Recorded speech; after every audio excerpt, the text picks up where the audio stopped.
here today we got a very early model Pioneer chainsaw, early model single man chainsaw really in general. Early to mid 50s, probably somewhere in that range. This is an IEL model HM, and they had a few of this type of design. This is the first saw that they had with a diaphragm carburetor, so that's a Tilton HP in there. It's an early model of it. Very, very simple carburetor, but man, it still works great. I'm kind of surprised at just how well the saw actually starts up. Once I learned how to adjust it, I put some WD-40 into the line just to kind of just to get it filled up with some fluid, because I don't know when the last time this saw ran. Put some fuel in the tank, and it starts up and runs with pretty little effort, to be honest with you. So a pretty cool saw. So the models before this, I think they were the HA, the HB, I don't know. They had like a little, this whole back part of the saw would pivot. Well, I should say the front would pivot, so you could cut down a tree and then you put it back up so the carburetor would stay upright. Then they switched to this early model Tilton HP where you could put the whole saw sideways and it would keep running. And that's what, I guess they kept for, I guess still now they have diaphragm carburetors. So this was pretty state-of-the-art probably in 1950.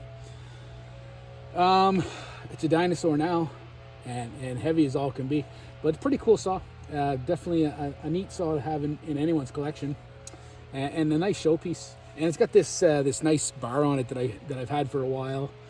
Hard nose bar, it's a 28-inch. Fits the studs and fits the saw pretty well, I think. So I believe these were 87, maybe 88 cc's. Direct drive, so no gear and no belt on this one. Had Fairbanks Morse starter, which a lot of saws had back then. This one still works great. I had to put in a new set of dogs. Luckily I had a set of dogs. The ones that were in there were worn out. That's kind of the weakness with this setup, I guess, is the friction washers and stuff are in there. If they get all full of grease or dirty, then the friction washers won't grab the mechanism and it won't work right. And most of the time you just take them apart and clean them up and get the grease out of them and they work good. But this one here, the dogs, they were worn out, I guess. They wouldn't grab. There's a cup in there that it grabs. It's actually like a knife edge that grabs the cup and spins the whole starter assembly. Still has points system, and it still works great.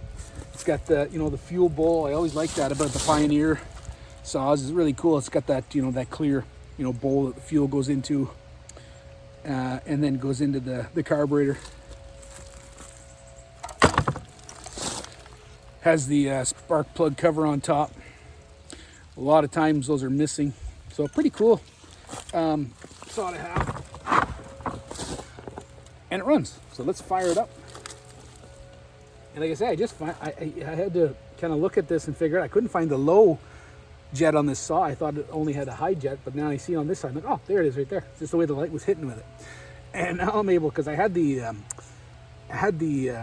idle speed pulled all the way out, and the saw was actually I had it all the way in, like wide open, and the saw was running so rich, and I said, geez, what's going on? And now I see it was the low jet needed to be adjusted.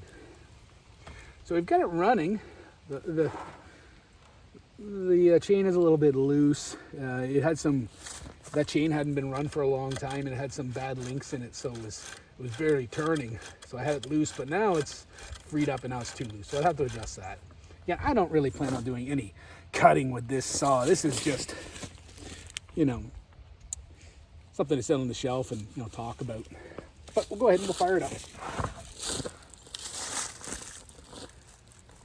Is it on? Where's the switch? Oh, there it is. Yeah.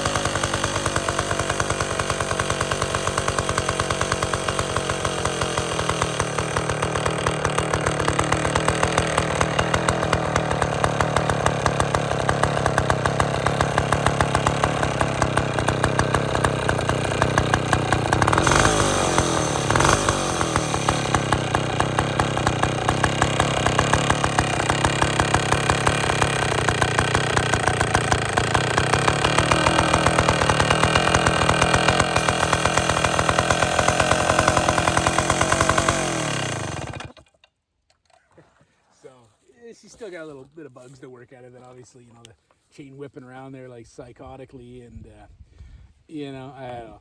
Probably there might be some air leaks on it, and I think that's about as much as this saw is going to do, to be honest with you. It starts up and runs. It's an old girl. We don't want to put it under too much stress there. End up, blowing the engine up in it or seizing it or, doing major damage. The top end of it is in fantastic condition, so we want to keep it that way. Anyhow, just figured I'd share an early model Pioneer chainsaw. Thanks for checking out my video.